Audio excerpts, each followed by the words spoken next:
Boldwood presents Harpers Heroes, written by Rosie Clarke and read by Polly Edsel. The moral right of the author has been asserted. This performance is owned by Boldwood. Chapter 1. It was now the beginning of February 1915, and the war with Germany had gradually crept closer to Britain's shores. That morning, Sally Harper stood in the doorway of the bedroom of their London apartment and caught her breath as she watched her husband Ben packing his suitcase. She felt the now familiar sense of unease that his absence is always aroused in her, though she couldn't have said why. Thus far, Ben had only been called upon to help with the logistics of keeping an army on the move. He was, of course, an American citizen, and his country not yet at war with Germany. However, he felt that he owed some service to the country he lived and worked in, and had joined the British Army. Sally had feared he would be sent off to fight.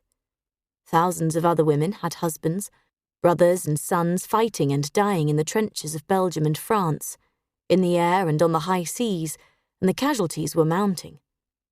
So many men were being injured and killed that it brought tears to her eyes. Sally forced herself to read the reports in the newspapers every day, even though they made harrowing reading, but she felt it was her duty to know what those brave men out there were enduring to keep the women and children of Britain safe. These were terrible times, and everyone had to do what they could. Now, picking up a pile of freshly ironed shirts, Sally moved them to within Ben's reach and received a smile of acknowledgement. Her heart caught in her breast because she hated it when he went away on one of his trips for the War Office, even though she knew she was lucky he hadn't been sent to fight overseas. At first, the war had seemed a long way off. But in December 1914, Sally had been shocked when German warships had shelled the seaside towns of Scarborough, Whitby and Hartlepool, killing more than 100 civilians and injuring many others. To think that British people had been fired on and died while going about their daily lives was shocking. However, the following January the papers had been filled with the triumphant news that the British Navy had prevented another such attack by sinking the most powerful of the enemy's battle cruisers, SMS Blücher. Yet even this success could not prevent death from the air as the devilish Zeppelins bombed the British towns of Great Yarmouth and King's Lynn. The Allies had celebrated when Paris had been saved the previous October, and the German advance bogged down in the trenches. But now it seemed they'd turned their attention to subduing the British people with their frightening attacks from the sea and the air. Putting on a brave smile, Sally looked at her husband. "Everything all right, darling?" "Yes, of course." Ben stopped his packing and moved towards her, taking her into his arms to kiss her briefly. "I'm sorry this trip was such short notice, but it all came out of the blue." Sally nodded, accepting his words without argument. She knew better than to ask what had come up, because she was aware that her husband's work was often confidential, and he'd signed the Official Secrets Act, which meant he couldn't tell even her. Ben returned to his packing without further comment, and she continued to watch in silence, her sense of dread deepening. Storm clouds had gathered over her world, and seemed to spread across the whole world, as Germany had now declared all ships trying to reach Britain with supplies were fair game and could be sunk. In America, the shipping companies were up in arms, and the British government had immediately retaliated by ordering the Royal Navy to seize cargoes of grain and flour on their way to Germany as contraband. That didn't help Sally much, because she'd been accustomed to ordering goods for Harpers' Emporium from all over the world, and now there were all kinds of restrictions on what could be imported or exported. So many raw materials were running short, and luxuries were low on the government's list of priorities. Food and ammunition were top of the country's list, naturally, but she felt frustrated by the limitations it placed on her buying power for the store. Everyone had expected it to be a short war, over by Christmas. The newspaper headlines had shouted that the Allied forces would win in a few months, but the might of the German forces was proving harder to hold back than anyone had guessed. Yes, there had been victories for Britain and her friends, But there were reverses too, and at the moment the Allies were fighting in practically all corners of the world. And now the war was taking Ben away from her. She cried out in silent protest, no words leaving her lips, though they burned in her mind. "Why must you go? Why? We've been married less than 2 years and our daughter is only just over 8 months old." Of course, she couldn't say the things she wanted to say. Every woman wanted to say them when her husband went off to fight, and Sally was lucky Ben wasn't going off to the front. At least, Sally didn't think so. But he might tour military installations, and they could be attacked from the air as the Zeppelins had demonstrated in those seaside towns. "Will you be away long?" Sally asked when the silence and her thoughts had become unbearable. "Shall I be able to contact you?" Ben turned to look at her, and then, as if sensing her distress, he came to her once more and put his arms around her waist, looking into her eyes with love and understanding. "I'm not quite sure where I'll be," he said. "I've been told I may be sent here, there, and everywhere. We've hit some problems with medical supplies out there in France and Belgium, and we have to work out the best way to get what is needed to the right areas. We've been losing a lot of convoys." "Yes, I know," Sally said, swallowing hard as she fought to keep her tears inside. "I know I'm being stupid, Ben, but I worry and miss you when you're away, and Jenny notices now. You might think she isn't old enough to understand, but she looks for you and cries when you don't come to her." Ben nodded, showing he understood. Their beloved daughter was not quite 9 months old, but she did seem very aware of him, and sometimes when she cried, Ben was the only one that could comfort her. Perhaps it was because he'd picked her up so often when she was first born, walking with her and singing to her. "I know, love," he said now and kissed Sally. "I hate leaving you both, but you know my reasons. We live here and earn our living from the British people, and I couldn't look them in the eye if I sat out the war in safety while their men are dying in their thousands." "I know. And I'm proud of you, Ben. You didn't have to volunteer." It was true. Sally was very proud of all he was doing. She just lived in dread of what might happen when he was away from her.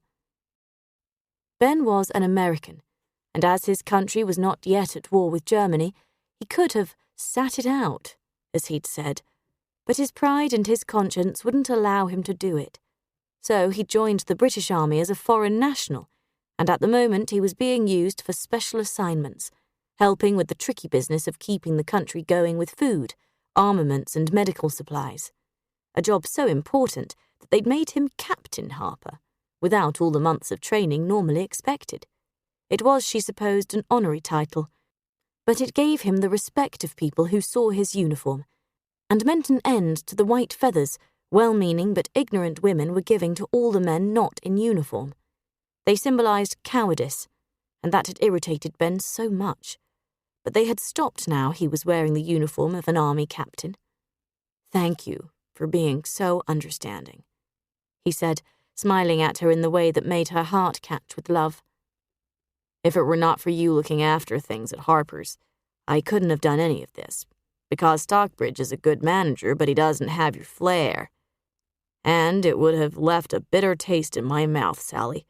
I know it's putting a lot on your shoulders, but I believe you're capable of doing it, and I need to do all I can to help this country." "Mr. Stockbridge does his share, as do Rachel and Beth and all the others we employ," she said and hugged him. "I know how you feel, love. Take no notice of me, Ben. I've got the store to look after, lots of friends, and Jenny. I shouldn't complain, and it's selfish of me to want my husband home with me when so many others are suffering. I see you often. I'm lucky." Sally smiled at her husband, the owner of the store who had given her the opportunity to be his head buyer, and then married her. "You're not selfish," Ben soothed. "It's only natural, Sally. But I'll be in touch as much as I can, my love, and we'll both rest easier when this is all over, knowing I did my part, small as it is." "You're wonderful," Sally said, forcing a smile because she was close to tears and annoyed with herself. This was no way to send her husband off to wherever he was going. It wouldn't be easy for Ben working in all sorts of locations, moving about and dealing with the many problems she knew he must have. Sally was finding it difficult enough to keep the store supplied with stock because Britain was struggling to be self-sufficient. What ships did get through the German net needed to carry essentials rather than luxuries they normally sold at Harpers. She was having to find new, small firms to supply her with different ranges. Keeping an army on the move must be 1,000,000 times harder. Ben didn't tell her much about what he did, but she knew he was in touch with men he'd known in America and with friends of his late uncle, who had owned other stores in America, which now belonged to Ben's sister and cousin. Those friends were, many of them, influential and had a voice in government as well as in the military. His sister Jenny's husband was a general in the American Army, and she knew that Ben had been working on a deal that concerned some ex-American Army equipment over Christmas. He'd received several odd telegrams from Jenny, which he'd understood but made no sense to Sally. "I'll write when I can, and I'll telephone you in the evening whenever I'm able," he promised now, and she smiled, kissing him softly on the lips just as a wail issued from the bedroom. "I know," she said. "Finish your packing, Ben. Jenny sounds as if she's woken up. I'd better see if she needs changing." "Yes, of course," he said, and returned to his task.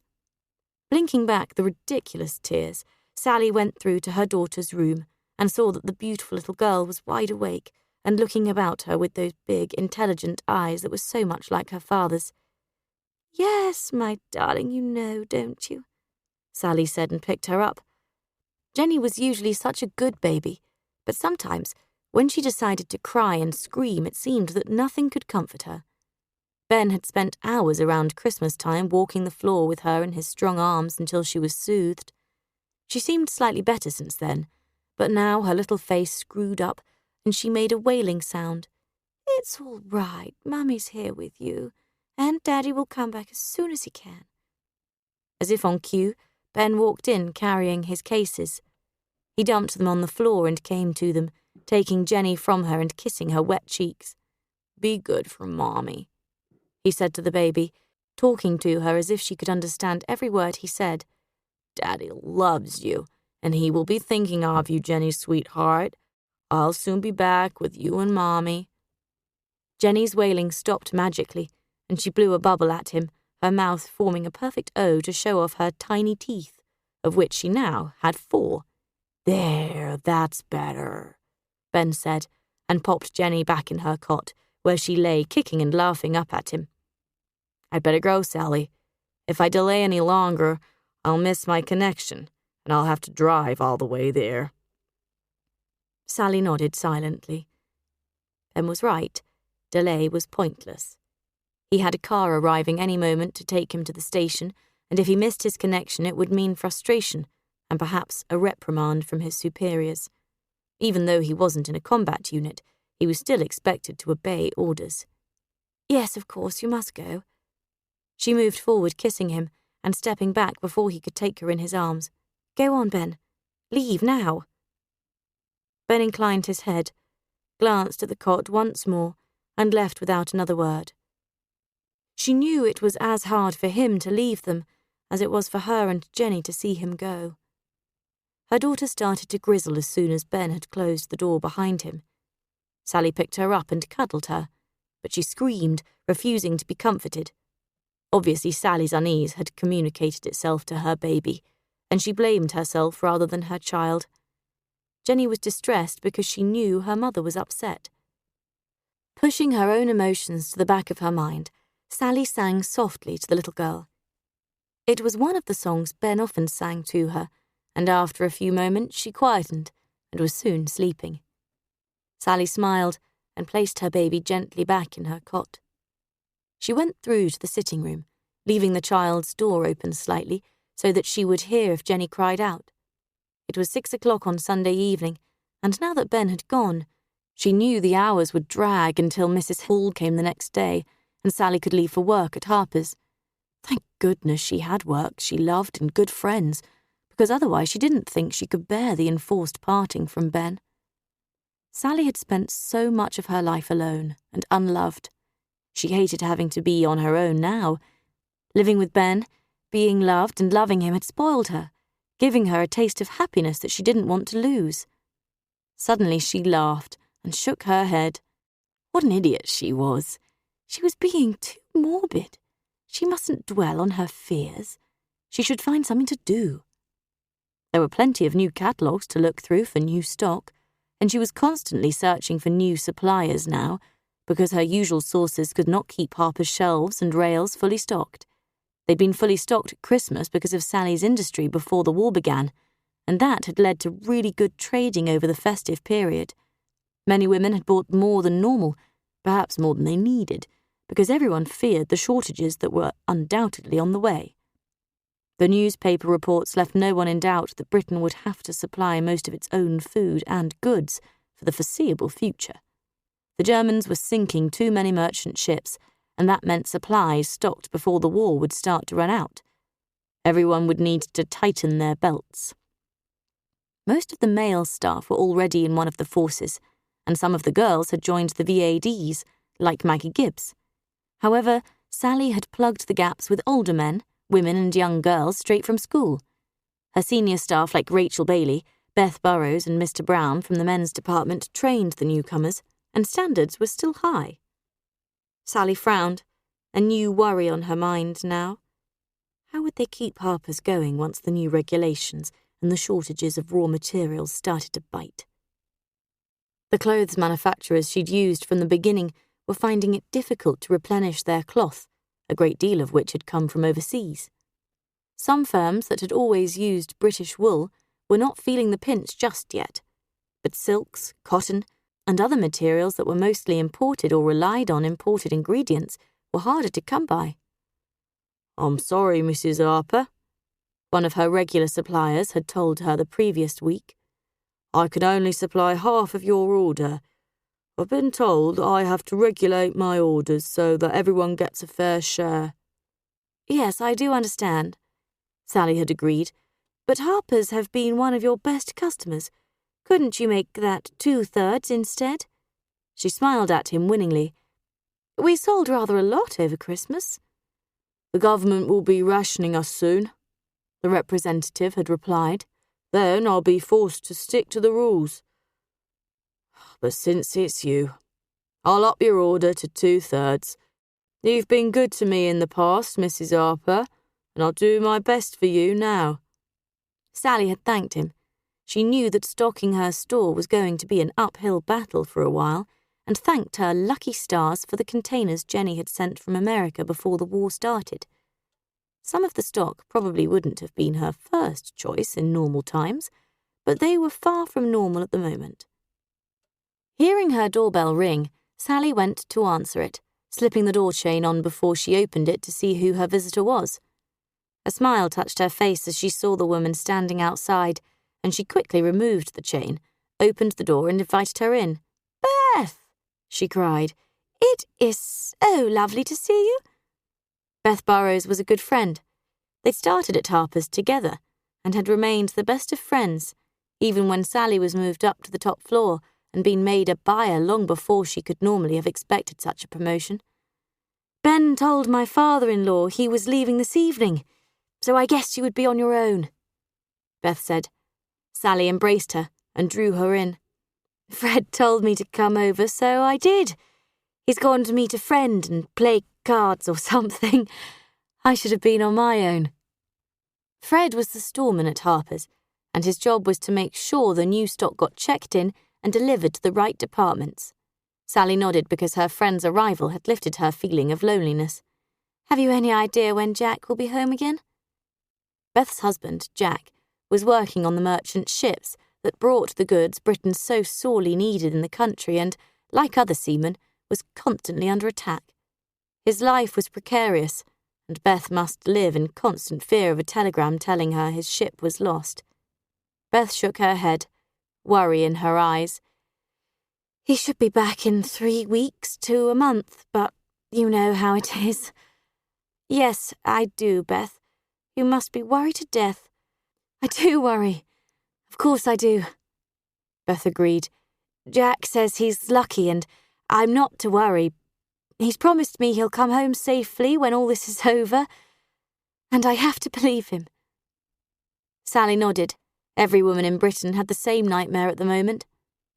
Come into the kitchen and have a drink, she said. What would you like, sherry or a cup of tea? Oh, I think sherry this evening, Beth said and smiled. I've got a lovely long letter from Maggie today, and I brought it to show you. I don't know if you've heard recently. Sally shook her head. No? Well, you can share mine. I suspect our Maggie is exhausted. They work these poor girls in the VADs to death, I think. Maggie must be finding it harder than her work as a shop girl at Harpers.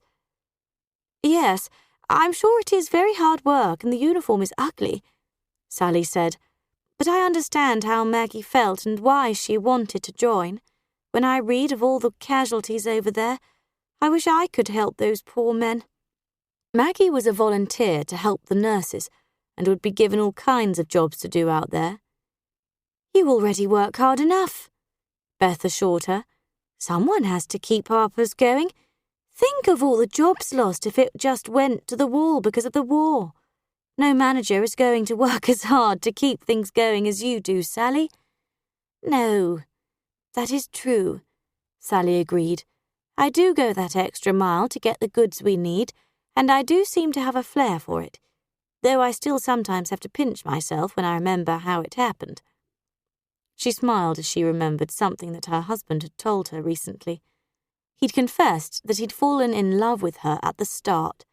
His sister Jenny had liked Sally, but she'd realised how Ben felt, and so she'd recommended her for the post of buyer. She'd seen him first looking in the window at Selfridge's, and they discussed the window display, but she hadn't known who he was until that day at work when she was told the owner wanted to see them all, and she'd realised that she'd seen him before. You took a big chance, Sally had told her husband when he'd explained why he'd given her the chance to become so important to Harpers. I might not have been any good. I sensed you had it in you, he replied, kissing her. But I'll admit that I might not have done it if I hadn't fallen madly in love with you the first time I saw you looking in Selfridge's window. You kept that to yourself for a while, Sally had teased, but she'd known why. Ben had been married to a woman who lay in a coma in a hospital bed, and he'd blamed himself for her terrible injuries. Ben hadn't said a word to Sally until after he'd returned from a sudden visit to America, during which time his sick wife had passed away. Only some weeks later did he speak of his feelings for Sally. I wanted to make sure you didn't disappear, he'd explained. I couldn't tell you how I felt. You would have thought me mad, and it would have been wrong. All I could think of was to make you love working for Harpers so that you would be near me. Sally had kissed him after he'd told her why she'd been promoted so swiftly. Once, she might have felt a bit miffed that it actually had little to do with her abilities, but she'd proved her worth to Ben and to Harpers many times over. Jenny had always believed in her too, and they'd given her a wonderful chance to prove her talent. I saw something of myself in you, she'd confided. I knew you could do it. Beth recalled her wandering thoughts. You deserved it. You always had potential. Or perhaps Ben just fancied me, Sally said truthfully. Mind you, he kept that a big secret for long enough. There were times when I thought he didn't much like me at all. Ben was in a terrible position, Beth said, because she'd been told about Ben's previous wife and the terrible tragedy that had overtaken their lives before he became the owner of the Oxford Street store. He had an invalid wife to support, no backing, and a store to run that he could barely afford. He must have had great faith in you, Sally, love. Sally nodded.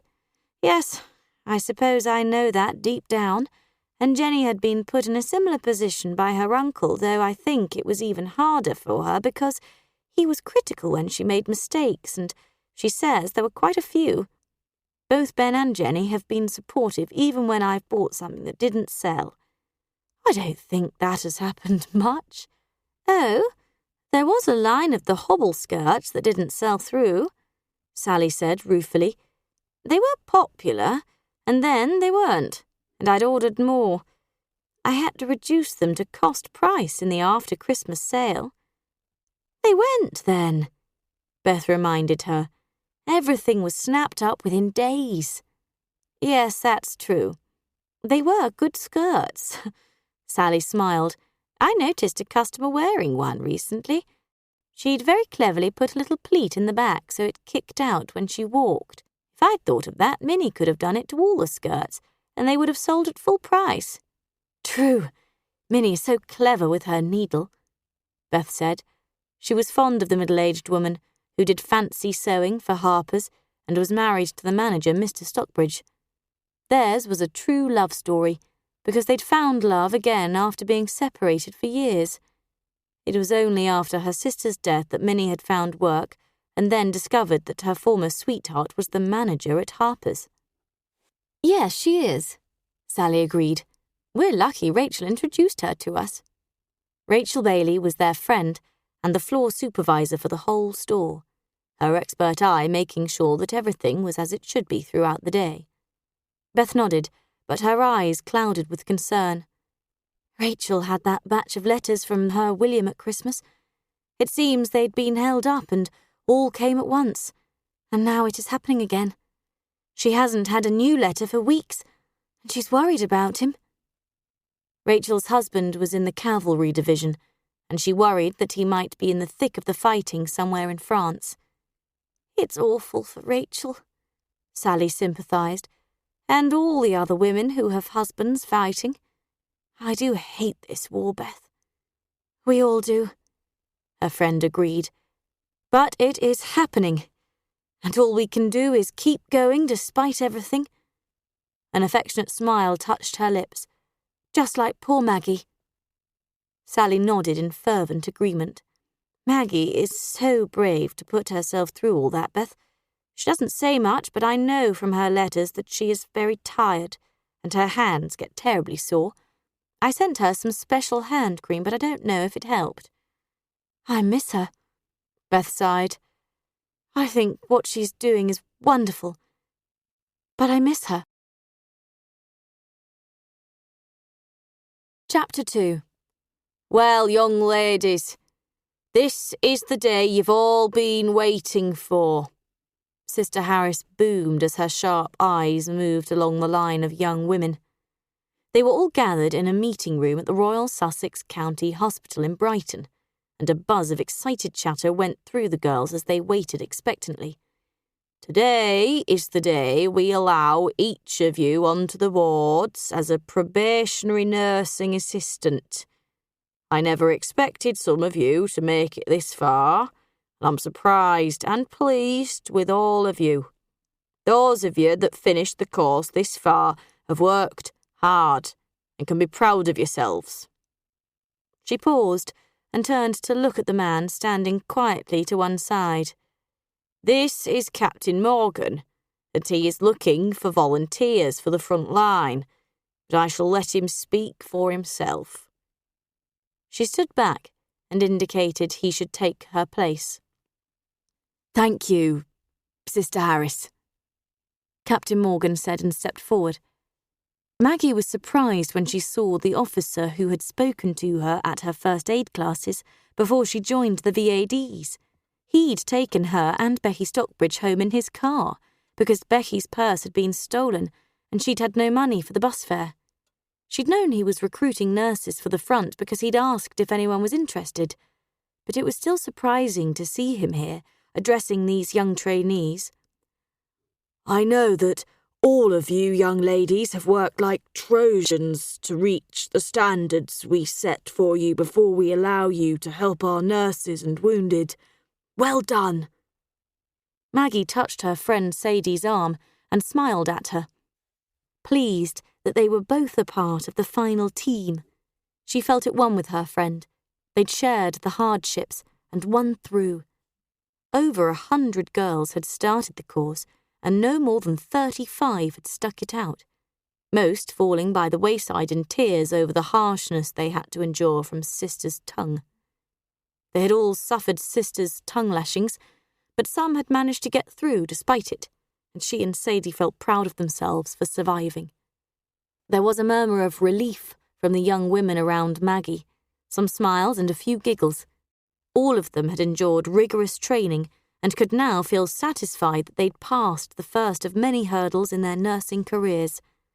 As yet, they were only there to assist, but all those assembled had been chosen to try for the actual nursing training and were the best of their class. Despite all the hardships of the past weeks, Maggie hadn't let go of her goal, which was to help the men being injured at the front, and she was proud and happy to be amongst the chosen few. Captain Morgan's smile seemed to embrace and caress them all. "Every single one of you will be aware that our men are being killed and injured each day, and that you will be much needed to help care for the wounded. I know you've all been through a lot, but now I am going to ask you for more." His gaze moved from face to face, seeming to dwell here and there as if looking for something special. "Not everyone will want to volunteer for work overseas, of course, but we desperately need nurses and nursing assistants to go out there right now, to be close to the action." Maggie listened intently. She'd already been asked by her superiors if she would be interested in serving in Belgium, and she'd said yes. This was the opportunity she'd been waiting for. Once again, Captain Morgan paused to let his words sink in. Then, "The field hospitals are the front line for tending the wounded, and they are overflowing. Also, it is my duty to tell you that nurses who volunteer will have to suffer uncomfortable living conditions. We try to make you welcome, but it's Spartan to say the least. However, it's where we have to face up to the most appalling wounds and do what we can to save lives. And it's often hopeless." His gaze moved round the room, seeming to gather them all into his confidence. He had a warm manner, and it drew the women to him. "I fear that too many will die no matter what we do." "My trainees understand that they must be prepared to face hardship, Captain," Sister Harris said, frowning. "None of them would expect anything else." "I'm sure you've trained them well." He smiled at her, and she nodded her approval. "However, nursing here in the safety of a well-equipped hospital and out there on the front line are two different things." One of the young women put her hand up. "May I ask a question, sir?" "Of course. I will answer if I can." "Are the nurses out there in danger of being killed?" She sounded a little tentative. Maggie listened to the answer with interest, but she knew that nothing would change her mind. "We do not send young women up to the trenches. We have stretcher bearers who bring the wounded back. But it can happen. A stray shell or a deliberate attack from the air can cause casualties. Nurses have died. Accidents can happen around munitions, and the Germans don't care if nurses are in the transport convoys. They drop their bombs on anything that moves and shoot at them from their planes." Maggie nodded and smiled, because she had long ago accepted that such an undertaking could not be without danger. "How do volunteers get there?" another young woman asked. "What is it like out there?" put in her companion. "It isn't easy to get there, though we provide the transport, but there is danger, and not all of you will be able to bear the tension, or the conditions when you arrive, which can break even the strongest spirit. You'll be living in wooden huts or tents, with no proper sanitation, no proper baths, and you often have to cross muddy fields to get to your stations. You will live with mud, blood, and hardship every day, We're often short of medicines and sometimes even food." "We don't care about that, sir," Sadie piped up. "We just want to do our bit for the men." Maggie nodded agreement. "Good." Captain Morgan smiled. "That is as I expected. No one will be criticised or thought less of if they prefer to serve nearer home. However, we do need you. So please, raise your hands if you wish to volunteer." A forest of hands went up, including Maggie's and Sadie's. Captain Morgan's smile grew wider, because none of the new nursing assistants had kept their hands down. "Excellent," he said, nodding his approval.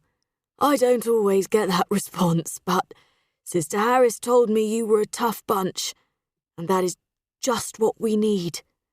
All I can say is thank you." He paused then.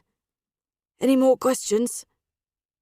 Several young women asked for more details, what they would need to take, what they could tell friends and relatives, if they could write home. Captain Morgan answered them patiently until Sister Harris put up her hand and said that was enough. "Anyone who is prepared to go will get a fact sheet, money for travel, and an itinerary. Also advice on what you need to take with you, what you'll be able to buy out there and what you won't." She gave them what passed for a smile. "Kindly allow Captain Morgan to leave us. He is a busy man." "I just want to congratulate you all," he said, and turned to shake hands with the sister before leaving the stage. "You will all report to my office and be put on the list of volunteers," Sister Harris told the nurses with a pleased look. "Your orders will come through in a week, and in the meantime you will have 3 days' leave starting from 6 this evening. Now, you can go to the wards you were assigned to and see what it feels like to do a bit of real nursing." "Phew," Sadie whispered as they moved off. "The old trout can actually smile, though I thought her face might crack." "Sadie," Maggie said, and pushed her, but laughed. "Miss Gibbs, or should I say Nurse Gibbs?" Captain Morgan asked from just behind her left shoulder. Maggie swung round with a smile of surprise as the captain approached her. She hadn't been sure he would remember her, much less speak to her directly. "Good morning, sir. I'm not a proper nurse. I need another couple of years' training before I can call myself that, but I only signed up to assist during the war." "When you get out there, you will find yourself doing everything the nurses do before you know where you are," he said. "I know we throw you all in the deep end, but we can't help it. We're desperate for both nurses and nursing assistants. A lot of the girls are willing when they go out, but the appalling conditions, terrible things they see, and the sound of the guns combines to break them, and some of them last only a few weeks." He looked grave, as if wanting them to understand what they were taking on. "We're from the East End of London," Sadie piped up. "We're tough, sir. Nothing ain't going to break us. If the Dragon Sister couldn't, them bloody Germans can't." "Sadie is right," Maggie said, smiling at her friend. "We've already seen hell and spit in its eye, sir." "Tell me that in 2 months' time and I'll believe you," he said, and smiled at her. Then, changing the subject, "I saw your friend, Miss Stockbridge, a few days ago. Her father allowed me to take her out for tea, and she says she will write to me." Maggie was surprised. She hardly knew him and thought it would be the same for Becky Stockbridge. But since he'd been invited to hers to tea, their friendship had clearly progressed. She wondered that her friend had not written to tell her of her encounter with the dedicated doctor. She and Becky had been best friends while Maggie worked at Harpers, but perhaps Becky had other friends now. That thought made her a little sad, and she decided to send Becky a postcard and see if she replied. "Is Becky well?" Maggie asked. Her friends from Harpers all seemed a long way away, but she thought of them often. Harpers and her life there were still dear to her, though she wouldn't have given up her experience here. I'm looking forward to seeing her. I'm sure she will be delighted to see you, Captain Morgan said. I shall not delay you any longer, but you may meet me again when we get where we're going. Sadie looked at Maggie as they walked to their assigned wards together. He's a bit of all right. Friend of yours, is he? No, I've only met him once before. He gave a similar talk at our first aid classes, but he was helpful to us that night. Maggie said, He's not my friend, though. I think he's a little sweet on Becky. She was one of my friends in London, but she's a bit young for him, and her father won't let her marry for years yet. She smiled fondly. I have a boyfriend, as I told you. My Tim is in the Royal Flying Corps. He was sent over to a base in France, and I haven't seen him since he gave me my ring, the one I wear on a ribbon under my uniform. But he writes me a postcard when he can, and I know he's getting leave soon. I'll just have to hope he gets leave while I'm visiting my friends in London. Yeah, lucky you, Sadie said. We can travel up to London on the train together, Maggie. I can't wait to get home to see my family. She looked proud. They'll be made up to know I've passed me exams. Maggie nodded. I don't have a family, but Beth is my friend, and she's as good as a sister anyway. Maggie's parents were both dead now, and the memories were still a little raw, despite it being a while ago now. Oh, Maggie, love! Beth said, and hugged her when she walked in carrying her suitcase late the following evening, which was a Thursday. I'm so glad you're home. I've been worried because you didn't write. I know, and I'm sorry, Maggie said. I wrote you 3 letters, but only had the chance to post them the day before yesterday, so you may get them while I'm here or after I've gone. Has it been that hard? Beth asked, and Maggie nodded. These last few weeks have been hectic. Sister Harris was a real gorgon, Beth. She had us hard at it every minute of a long day, and we had to study at night to pass our first exams. Neither Sadie nor I were confident of passing, so we didn't go out anywhere, even to walk on the seafront or to post letters. When we finished our shifts, we just wanted to sleep. Oh, Maggie, that is hardly fair on you or the others, Beth said. Why did you sign up? We all miss you at Harpers. And I miss you. But it is so worthwhile, Beth. I've met some wonderful people, and I'm really looking forward to the next stage. Beth's gaze narrowed. Don't tell me you're going over there. Maggie's eyes avoided hers. We're not supposed to say much, but I suppose I can say yes. Maggie! Why on earth did you volunteer? Beth looked upset, even cross. Because I'll be needed, Maggie responded defensively, understanding her friend was worried for her.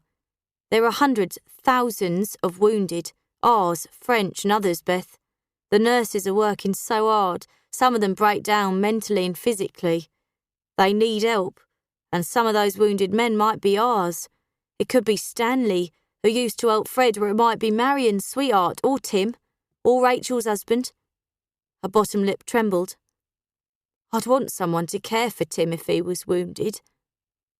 Tim was Fred's younger son and Beth's brother-in-law, and they were all fond of him. Yes, I know how fond you are of him, Beth said and bit her lip. It might even be my Jack, if he got taken there after an attack on his ship. I'm stupid to go on at you, but it's because I love you. I know, Maggie said. If I'd still got a family, my mother or sister might say the things you did, Beth. But I haven't, so I'm glad I've got you, Tim and Fred. Fred received a letter this morning. Beth smiled. Tim will be home tomorrow for 3 days, so you will have a couple of days together.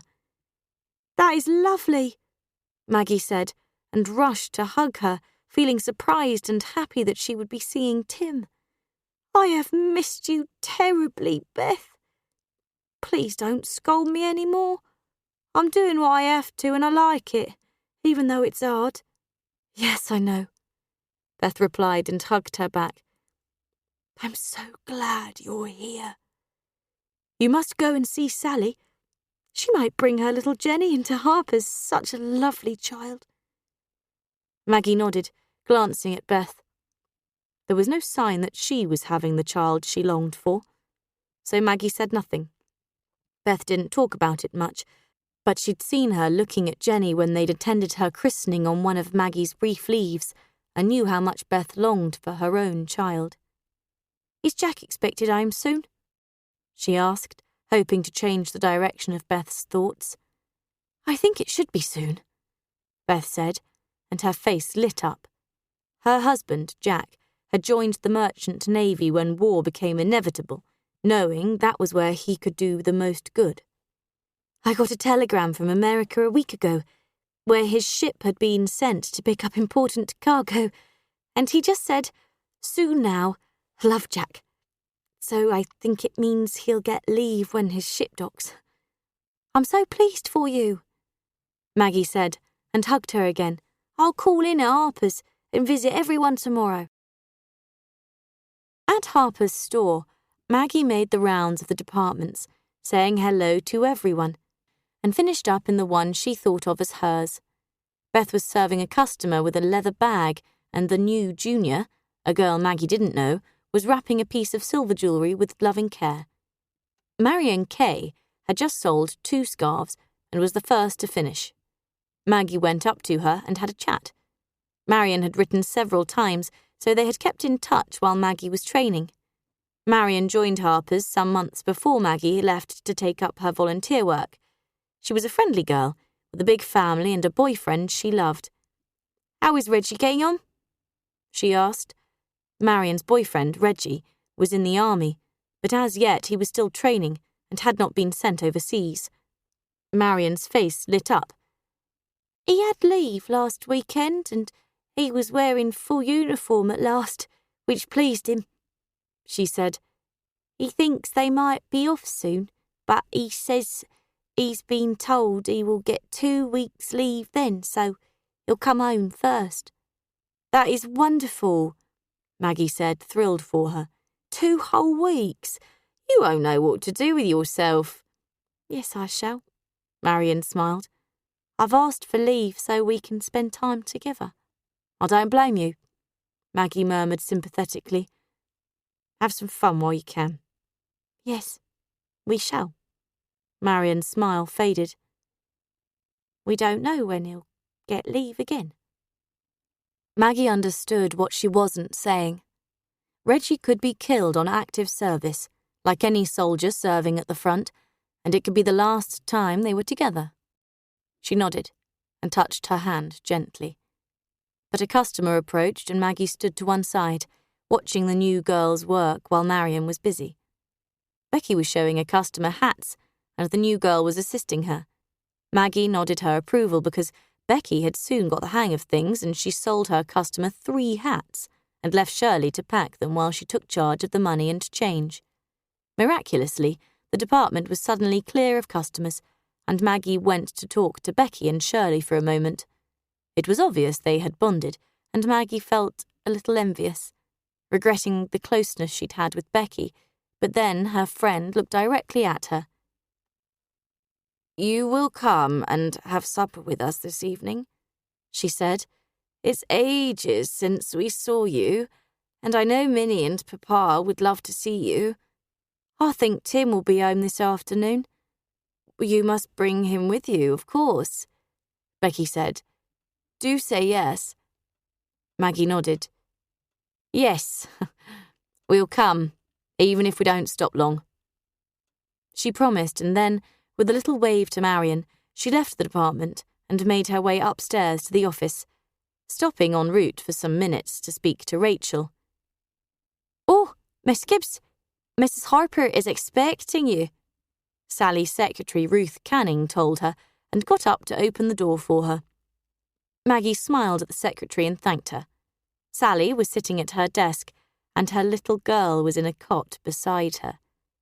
She'd had the cot moved in so that she could bring her baby into the office sometimes, rather than leaving her at home each day, and she jumped up to run around the desk and embrace Maggie. They'd been friends from the first day they'd met when applying to work at Harpers, and although Sally was now the boss's wife, she was never any different with Maggie. "I knew you were making your way round the store and told Ruth to bring you right in," Sally said, smiling in delight to see her. "I've really missed seeing you, Maggie. I think what you've been doing must have been terribly hard." "Yes, it is," Maggie agreed. "But I love it, Sally. I know it's the right thing to do for the moment."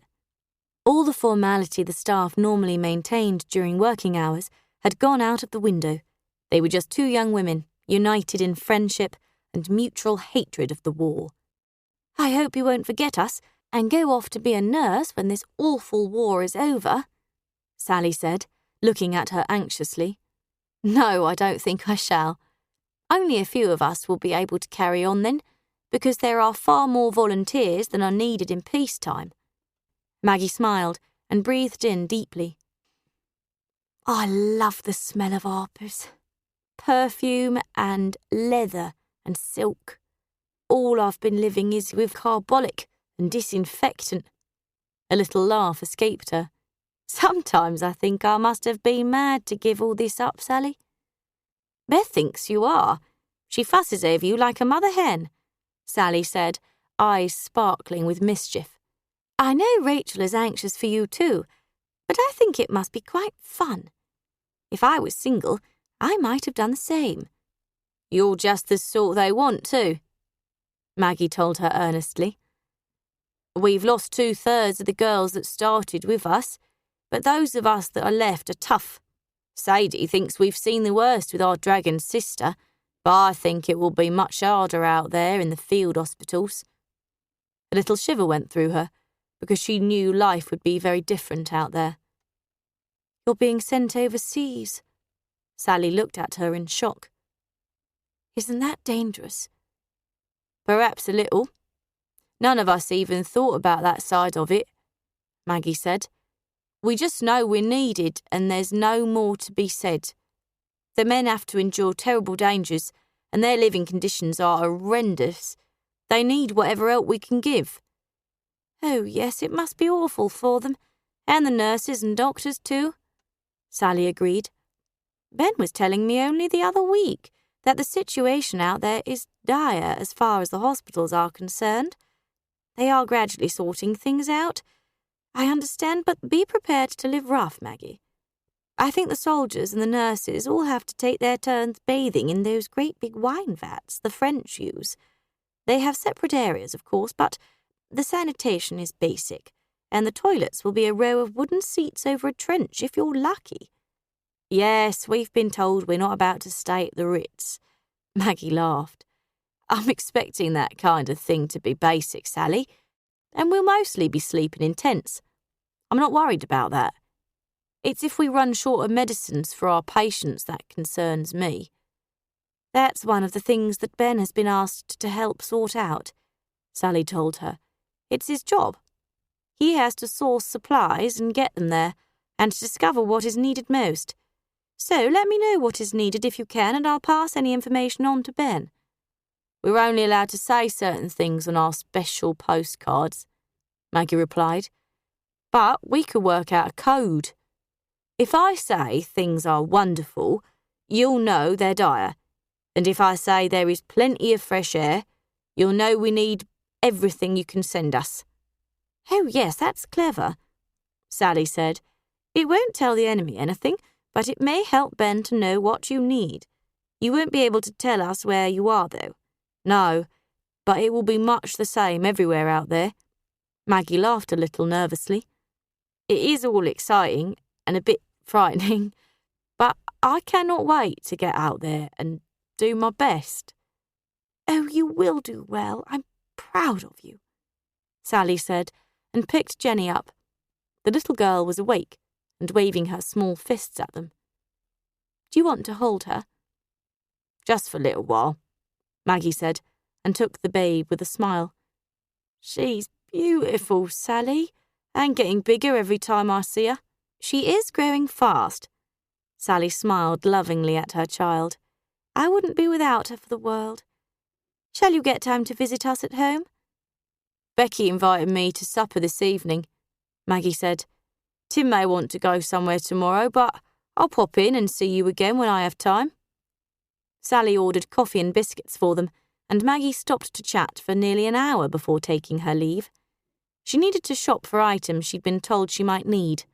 A warm cape for evenings, soaps and flannels and stockings, an extra pair of sensible boots suitable for wearing in mud, any cosmetics she wanted, extra supplies of underwear, of the warm variety, writing paper, ink and pens, and some fruit sweets or mints in a tin, and some biscuits.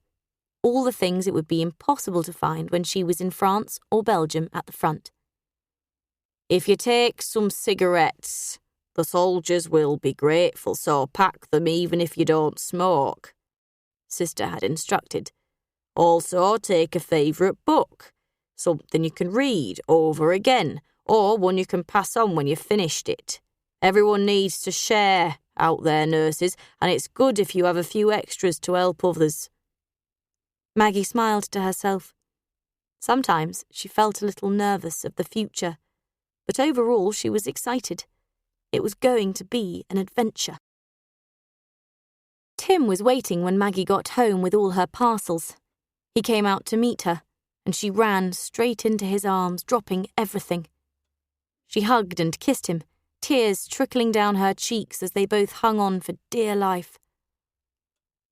I couldn't believe my good luck when they sent me home with a troop ship to bring back a new plane, Tim said. I thought I'd rush down to the training hospital to see you for a few hours, but you're here. It's my pre-embarkation leave, Maggie said. I don't know where I'm going, but if we're lucky it might be near you. We're based only 5 miles from the nearest field hospital, Tim told her with a smile. I doubt we'll be so lucky, but I can pull a few strings with friends and find out where you are, and then, when I get leave, I can buzz down on the motorbike. A lot of the hospitals are just further down the line. The chaps clubbed together and bought a bike. We all use it, and we try to be fair, take turns so that everyone can get into the village or the nearest town for a few hours downtime. It would be wonderful if we're near you. Maggie looked at him with shining eyes. Can you tell me the region you're in? Not allowed to, Tim said. But it's in France, and we're flying over the border between Belgium and France daily. Maggie's smile lit up her face.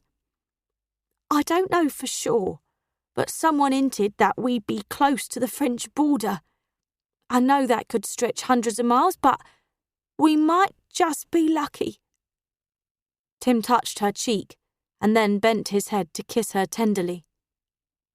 We'll make the most of this leave, darling, and then we'll leave it to Providence to see if we can find each other over there.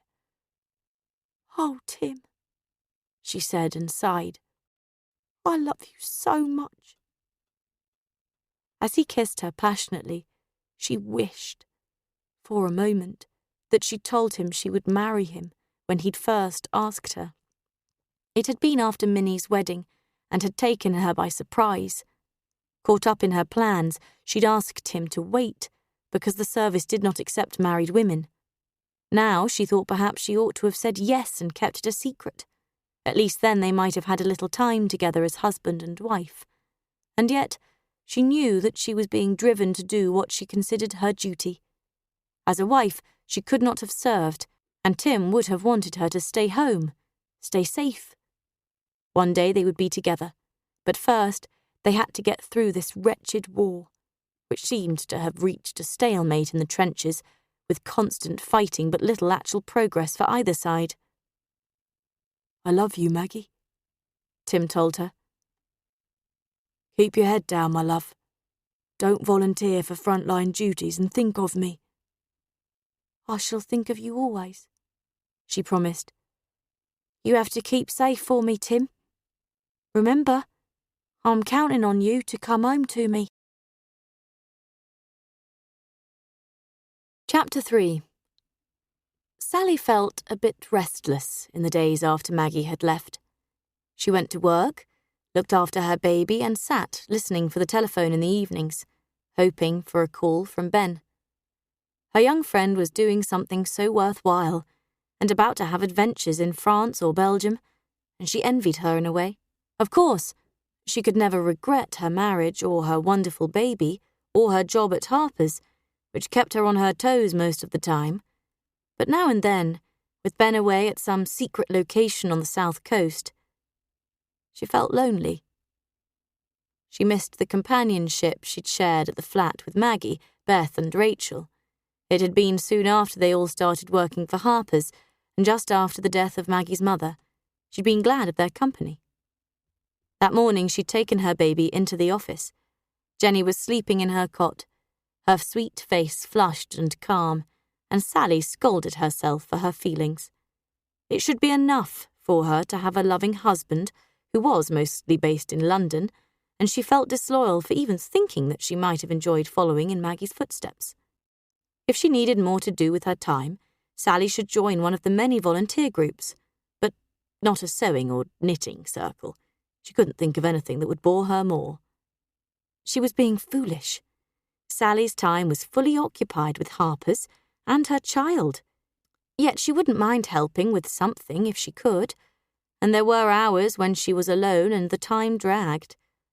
Sighing, Sally left the office, deciding to go shopping. She thought she might as well stock up on some baby lotions, creams and cotton wool, as well as food. Ben would come home when he could. So he'd said when he last rang, which was some days ago, and she would be buying steak then, if she could find any. But for herself, cold ham or omelettes and salad were an easy option. Emerging from a chemist with her basket full, she almost bumped into a woman entering. "Marlene! Lovely to see you. How are you?" She smiled at the woman who ran and co-owned her friend Michael O'Sullivan's pub. "Have you heard from Mick? He visited before he left to join his unit, but since then I've had just one card." Mick was a business friend who had helped Sally in the past. He owned shares in 3 restaurants, but had joined up the moment war became inevitable. Marlene nodded, smiling warmly. "I had a postcard yesterday. He said he was training hard and enjoying himself, but I think he will be missing his restaurants. The food is awful where he's stationed, so he says." She winked, and Sally laughed. "Poor Mick. He does like a good meal." Sally drew her aside as the busy shoppers milled around them. "You look wonderful, Marlene. Are you enjoying life?" "Yes, as much as possible in these dark days." Marlene grimaced. "Which reminds me, I was going to visit you as soon as I could find the time, but I may as well ask you now. I'm setting up a visiting group. We want a team of ladies willing to visit wounded soldiers in hospital or one of the nursing homes to help with things like writing letters and fixing problems for them. I thought of you because you're better at fixing things than anyone I know." "Thank you," Sally laughed. "Would you like to come back to my office for coffee, Marlene? I don't want to leave Jenny too long, though my assistant Ruth is keeping an eye on her for me, and we can talk."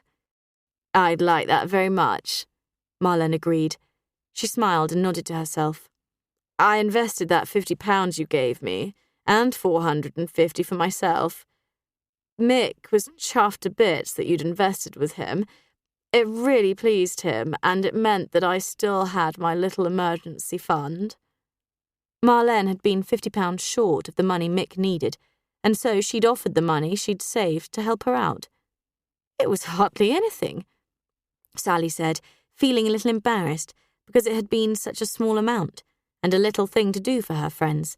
"I would have invested more with Mick if I'd had it available."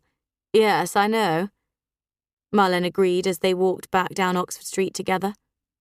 It was what was often thought of as the wrong end, being near Soho, and some people had thought the store would fail because of it, but just before the war, it had been thriving and was still holding its own despite the difficult times. I used to avoid this end, but I often come down here now that Harpers is here. I like to shop with you for my clothes. I've had 2 plain dresses made elegant with some beautiful embroidery. Yes, Minnie Stockbridge is excellent at refurbishing a plain dress. She is our manager's wife now, and a wonderful seamstress," Sally said, looking thoughtful. "The war hasn't affected us too much yet at the store, and we still have plenty of stock, but one of my suppliers told me they haven't been able to get some of the silk they use from Italy, and some others have hinted that things may get even tighter next year." "Yes, I know," Marlene agreed. "Some of my suppliers have been cutting my orders by a fifth for the restaurant, particularly on the stuff we have to import. We just don't realise how much we do rely on foodstuffs from France, Spain and Italy. Even America sends us grain and other things we need, though it is the fancy cheeses I like to serve that may become impossible to get." "Yes, food supplies may be difficult soon," Sally said. "Ben's sister brought us a huge container of tinned food before the war started. We would never have got through it all, so we've been selling it in the food department at Harpers. It was supposed to be just cakes and chocolates, but the tinned fruit and jams have gone very well. I suppose people are just buying as much food as they can afford in case the war lingers on." "Papers!" A young lad's voice broke into the conversation. "Germans torpedo HMS Bayano. Many of the crew lost. Bodies washed up on the Isle of Man." "Oh dear," Sally said. "Did you hear that, Marlene? Another ship has been sunk." "I don't think it is a case of if the war lingers, but rather how long," Marlene said sorrowfully. "I believe this awful conflict will drag on for much longer than anyone dreamed at the start."